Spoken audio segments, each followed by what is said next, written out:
பிரியமானவர்களே, ஆண்டவராகிய இயேசு கிறிஸ்துவின் நாமத்தினாலே உங்களுக்கு எங்களுடைய வாழ்த்துக்கள். இந்த அவர் நாமம் இயேசு என்ற நிகழ்ச்சி மூலமாக உங்களை சந்திப்பது எங்களுக்கு ஒரு பெருத்த ஒரு மகிழ்ச்சி. இன்றைக்கு காலையில் தியானத்துக்காக வைக்கப்பட்டிருக்கும் வசனம் எபிரேயர் 10:38. விசுவாசத்தினாலே நீதிமான் பிழைப்பான். இது எல்லாருக்கும் தெரிந்த ஒரு வசனம். இது நம்ம கிறிஸ்தவ வாழ்க்கைக்கு ஒரு மூல வசனம். விசுவாசத்தினால் நீதிமான் பிழைப்பான். சில பாடல்களிலே இன்றும் என்றும் பிழைப்பான். இப்படி பார்ப்போம் என்றால் நம்ம நினைப்போம், விசுவாசம் இந்த பரீட்சை எல்லாம் ஆவிக்குரிய காரியங்கள் மாத்திரமே. ஆனால் அப்படி இல்லைங்க. நம்ம முழு வாழ்க்கையே ஒரு பரீட்சை. Multiple choice questions. நாம் வாழ்க்கையில் எதை தீர்மானிக்கிறோம் அதுதான் ரிசல்ட். வாழ்க்கையிலேயே சில பேருக்கு காமிச்சு கொடுத்துரும், இட்டர்னிட்டியிலும் காமிச்சிடும், பரலோகத்திலும் நியாயந்தீர்ப்பு நாளில். உதாரணமாக, இன்றைக்கு நீங்கள் வெளியே போய் எடுக்க போகிற தீர்மானங்கள், நிறைய தீர்மானங்கள் உண்டு. உங்கள் தீர்மானத்தின் தரம் ஒரு பரீட்சை. நீங்கள் எதை தீர்மானிக்க போறீங்க, விசுவாசத்தின் மூலமாக நீங்கள் என்ன தீர்மானம் செய்கிறீங்களோ அது ஆண்டவருக்கு பிரியமான ஒரு காரியம். இல்லைன்னா நாம் எது நம்பிக்கையில் நம்ம தீர்மானம் எடுக்கிறோம். ஒரு சிலர் வாழ்க்கையை வாழும் பொழுது எதை நம்பி வாழ்கிறாங்க? பணத்தை நம்பி வாழலாம். ஒரு சிலர் அவங்க ஞானத்தை நம்பி வாழலாம். டிகிரிஸ் நிறைய இருக்கு, அதை நம்பி வாழலாம். சில பேர் இன்ஃப்ளூயன்ஸ், நாங்கள் பெரிய ஒரு குடும்பம், எங்களுக்கு நிறைய இன்ஃப்ளூயன்ஸ் இருக்கு, அதை நம்பி வாழலாம். ஆனால் ஒரு கிறிஸ்தவன் விசுவாசத்தினால் வாழுகிறான் என்று சொல்லும் பொழுது ஆண்டவருடைய வசனத்தின் அடிப்படையில் வாழ்கிறான். C.S. லூயிஸ் என்ற நபர் இப்படி சொன்னார், there is no neutral ground in the universe. Every square inch is claimed by God and counter claimed by Satan. Neutral கிரவுண்டே கிடையாது, நடு நிலைமையான ஒரு பொசிஷனே இந்த உலகத்தில் கிடையாதுங்க. பார்க்கணும்னா அவர் சொல்றாரு, உங்க லெஜர் எப்படி ஸ்பெண்ட் பண்றீங்க அது கூட ஒரு பரீட்சை தான். நீங்க என்ன ப்ரோக்ராம் பார்க்குறீங்க அது கூட ஒரு பரீட்சை தான். ஆண்டவர் ஒன்று சொல்றாரு, பிசாசு ஒன்று சொல்லுவான். எல்லா வாழ்க்கையில் every part of your life, எப்படி நீங்க நேரத்தை செலவு பண்றீங்க, எப்படி இன்டர்நெட் யூஸ் பண்றீங்க, எல்லாமே பரீட்சை.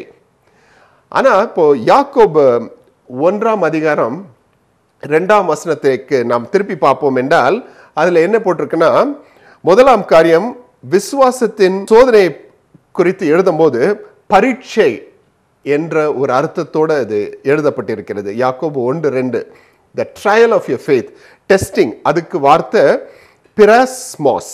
பிராஸ்மோஸ் என்ற மூல பாஷையில் இருக்கிற ஒரு அர்த்தம் உள்ள ஒரு பதம் இங்கே யூஸ் பண்ணியிருக்காங்க. The word used is pirasmos in the Greek. அதற்கு அர்த்தம் பரீட்சை. அப்புறம் யாக்கோபு 1:3 டெஸ்ட் அப்படின்றதுக்கு டோகிமியான் என்ற வார்த்தை உபயோகிக்கப்பட்டிருக்கிறது. அதுக்கு தரம், what is the worth of your decision.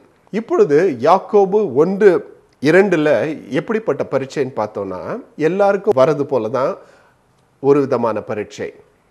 யோசேப்பின் வாழ்க்கையில் எல்லா காரியம் நடந்தாலும், எல்லா தீமையான காரியம் நடந்தாலும், வேத வசனத்தில் நம்ம பார்க்கிறோம், ஆண்டவருடைய வசனம் அவரை புடமிட்டது. உங்கள் வாழ்க்கையிலும் இன்றைக்கு நீங்க சந்திக்க போற எல்லா காரியத்தின் மூலமாக ஆண்டவருடைய வசனம் உங்களையும் என்னையும் புடமிடும். இது எல்லாருக்குமே இருக்கிற ஒரு சூழ்நிலை. ஆனால் பாருங்க, யோசேப்பின் வாழ்க்கையில் சகோதரர்கள் மறுபடியும் இவருடைய ஃபேவரை எக்ஸ்பெக்ட் பண்ணி வராங்க. அப்பொழுது இவர் எல்லாம் யோசித்து வச்சு ஒரு கரம் வச்சு அவர் ஏதாவது 2ல் 1 பார்த்துடலான்னு செஞ்சிருக்கலாம். அவர் he could have taken vengeance on his brothers. ஆனால் அவருக்கு தெளிவாக கர்த்தருடைய வார்த்தை அவரை புடமிட்டபடினால் அவர் அந்த சகோதரர்களை பார்த்து சொல்றாரு, நீங்க எனக்கு தீமைக்காக இதை செஞ்சீங்க, ஆனால் ஆண்டவர் எனக்கு நல்லதுக்காக அனுமதித்தார்.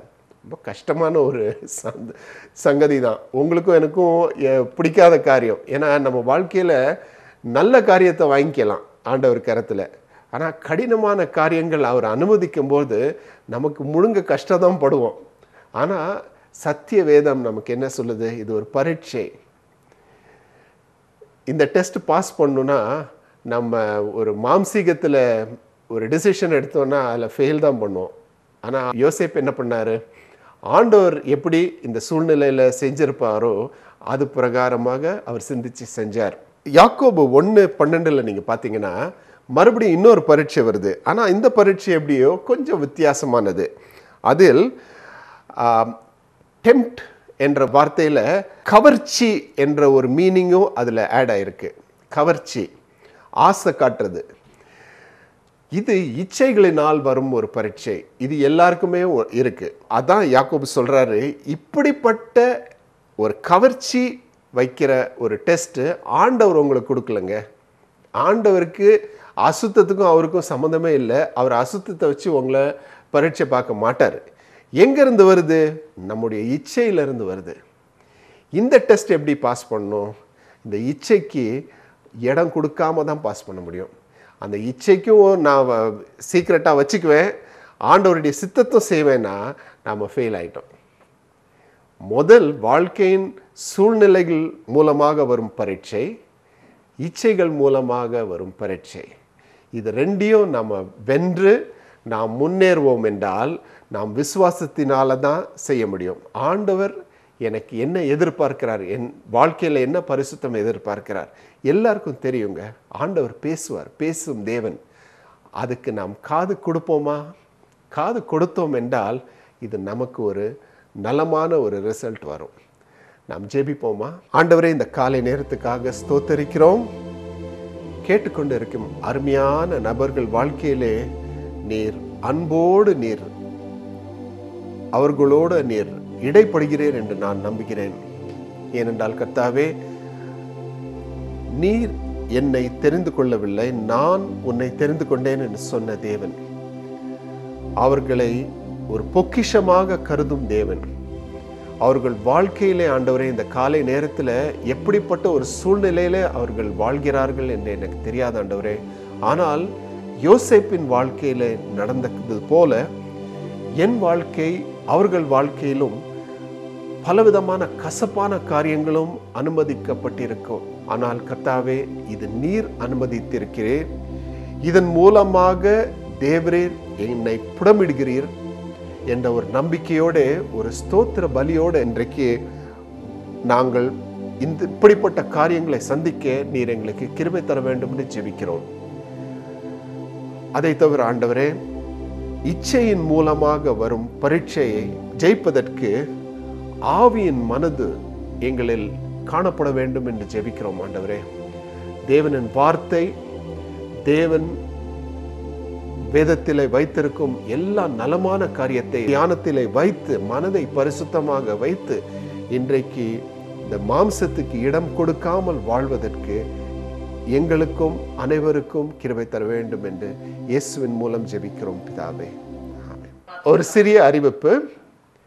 அடுத்த 2 வாரங்கள் அவர் நாமம் இயேசு நிகழ்ச்சிக்கு பதிலாக கிங்டம் பீப்புள் என்ற ஒரு நிகழ்ச்சி நீங்க காணப்போகிறீர்கள். அதிலே ஒரு பேட்டியை நாங்கள் உங்களுக்கு அளிக்கிறோம். நீங்கள் கண்டு ஆசீர்வாதம் பெறுங்கள். For further details, please contact our cell number 7824001221. Our email ID rampart.meghala@gmail.com. Our website legacy-of-life.org.